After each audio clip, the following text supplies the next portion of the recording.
భారతదేశం ప్రపంచంలో వేగంగా అభివృద్ధి చెందుతున్న దేశాలలో ఒకటిగా ఉంది. కానీ ఇంకా అభివృద్ధి చెందిన దేశం స్థాయికి చేరలేదు.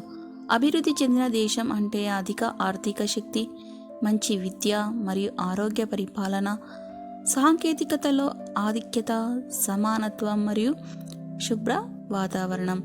భారతదేశం ఈ రంగాలలో శ్రద్ధ పెంచితే, ఏ మార్గాలను అనుసరిస్తే అభివృద్ధి చెందిన దేశంగా మారగలదో చూద్దాము. ఉదాహరణకు సింగపూర్, దక్షిణ మరియు కొరియా, జపాన్ వంటి దేశాలు కొన్ని దశాబ్దాలలో అభివృద్ధి చెందిన దేశాలుగా మారాయి. మనం కూడా ఇదే దిశలో ప్రయాణం చేస్తే మనము కూడా అభివృద్ధి చెందిన దేశాలలో ఒకటిగా ఉంటాము. ఈ వీడియో కనుక మీకు నచ్చినట్లయితే లైక్ అండ్ సబ్స్క్రైబ్ చేయండి. ఏ విధంగా అభివృద్ధి చేస్తే భారతదేశం అభివృద్ధి చెందిన దేశంగా మారగలదో ఈ వీడియోలో మనము చూద్దాం. ఆర్థిక అభివృద్ధి రంగాల్లో ఎలాంటి మార్పులు చేస్తే ఆర్థిక రంగం అభివృద్ధి చెందుతుంది అంటే, భారతదేశం అభివృద్ధి చెందడానికి ముందుగా ఆర్థిక రంగంలో శ్రద్ధ పెట్టాలి. తయారీ రంగాన్ని విస్తరించి ఆధునిక యంత్రాలు మరియు సాంకేతిక పద్ధతులు ఉపయోగించడం ద్వారా ఉత్పత్తి శక్తిని పెంచవచ్చు. అలాగే వ్యాపారాలను, కొత్త వ్యాపార అవకాశాలను ప్రోత్సహించడం ద్వారా దేశీయ మరియు అంతర్జాతీయ మార్కెట్లలో పునరుద్ధరణ సాధ్యమవుతుంది.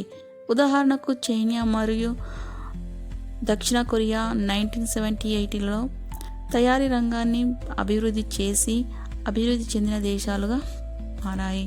తయారీ రంగంలో భారతదేశం కూడా ఇదే మార్గాన్ని అనుసరిస్తే ఆర్థిక శక్తిని పెంపొందించవచ్చు. విద్యారంగంలో ఎలాంటి మార్పులు చేసే అభివృద్ధి దిశగా వెళుతుంది అంటే, ప్రతి భారతీయ విద్యార్థికి సమానమైన విద్య అందించడం అత్యంత అవసరం. విద్యా వ్యవస్థ ఆధునిక, పరిశోధన ఆధారిత, సమకాలీన నైపుణ్యాలను అందించేలా ఉండాలి. వృత్తిపరమైన శిక్షణ ద్వారా యువతను ఉద్యోగానికి సిద్ధం చేయాలి. అలాగే కొత్త ఆవిష్కరణలకు ప్రోత్సాహం ఇచ్చే పద్ధతులను రూపొందించాలి. విద్యారంగంలో మార్పులు వచ్చే అవకాశము ఉంది.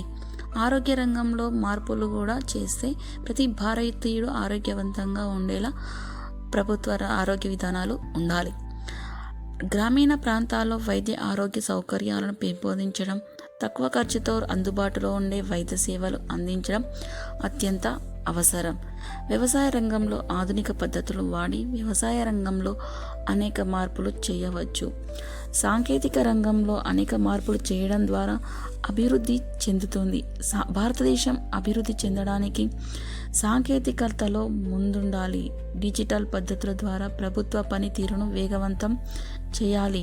కొత్త ఆవిష్కరణలకు ప్రోత్సాహం ఇవ్వడం ద్వారా యువతలో సృజనాత్మకత పెరుగుతుంది. ఇప్పటికే సాంకేతిక స్టార్టప్ ద్వారా దేశం ప్రపంచంలో గుర్తింపు పొందుతుంది.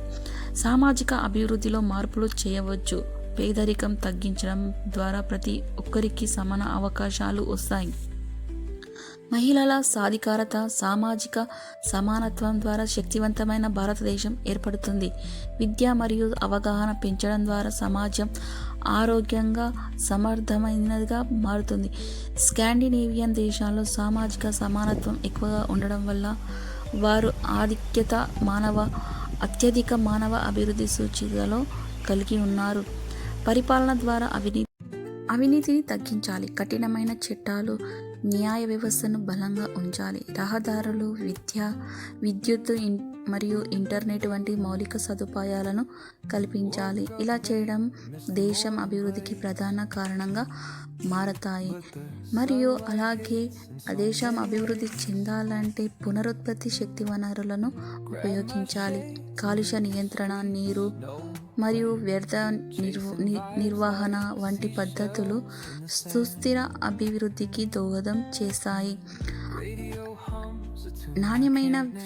నాణ్యత కలిగిన విద్య, శక్తివంతమైన ఆర్థిక వ్యవస్థ, ఆరోగ్యవంతమైన ప్రజలు, సుస్థిర వాతావరణంలో భారత్ భవిష్యత్తులో ప్రపంచంలో నంబర్ 1 దేశంగా అవుతుంది. ఈ వీడియో కనుక మీకు నచ్చినట్లయితే like and share and subscribe చేయండి. భారతదేశం అభివృద్ధి చెందిన దేశాలలో నంబర్ 1గా ఉండాలి అంటే విద్య, సాంకేతిక, సామాజిక వ్యవసాయ పరిశ్రమ రంగాలలో అభివృద్ధి చెందడం ద్వారా భారతదేశం నంబర్ 1 స్థానానికి వెళుతుంది. అభివృద్ధి చెందిన దేశాలలో సమానంగా ఉంటుంది. భారతదేశం యువతకు అనేక రకమైన ప్రోత్సాహం అందించడం ద్వారా